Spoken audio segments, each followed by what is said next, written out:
The origins of Oxford mountaineering can be traced back to November 1875, when Hereford George of New College sent out a circular announcing that the members of the Alpine Club resident in Oxford are desirous of forming a society to consist of resident members of the university interested in the objects recognised by the Alpine Club, and that a meeting would take place early next term to definitely constitute the club. That meeting took place on the 14th of February 1876, when the Oxford Alpine Club was born. The original constitution allowed for not more than 30 members who were members of the Alpine Club and resident in Oxford, and it is thought that it was this limit that effectively restricted membership to dons rather than any specific rule excluding undergraduates. Geoffrey Young's letters of 1942 suggest that it was not until shortly before the 1914 war that any undergraduate applicants gained membership of the OAC, and amongst the first of these was one Arnold Lunn of Balliol College. Lunn recorded in a later edition of Oxford Mountaineering that, at the end of 1907, there were two clubs which catered for mountaineers. The Oxford Alpine Club was kept going by senior members of the university. It met once a year for an annual dinner. The other club met at irregular intervals on the roofs of Oxford.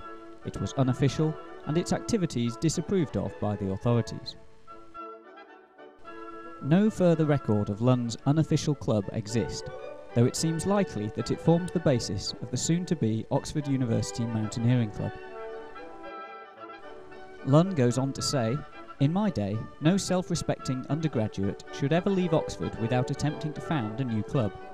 I was therefore grateful to discover that there really was room for an undergraduate mountaineering club, which would enable the younger mountaineers of the university to refresh their alpine memories." Early in Hilary Term 1909, Arnold Lunn called on H.E.G. Tyndale to support him in the foundation of his new club, and the first meeting of OUMC was held later in that term in Lunn's student room in Balliol College. It was attended by 9 founding members. Tyndale was elected as the club's first president, with Lunn as secretary. Throughout the early years, OUMC existed more in the mould of the Oxford Alpine Club than in its present-day form, and while some of the members were described by Lunn as active climbers, they only ever climbed as individuals and not as a club. Social events, slideshows and dinners were very much the order of the day, with climbing saved for the vacations.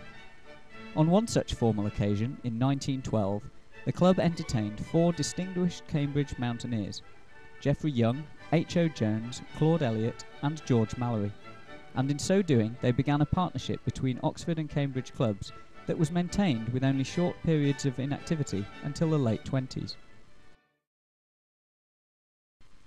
Sadly, however, OUMC took heavy losses in its early years, both in the mountains and of course through the First World War, and by 1919 it had ceased to exist in any recognisable form.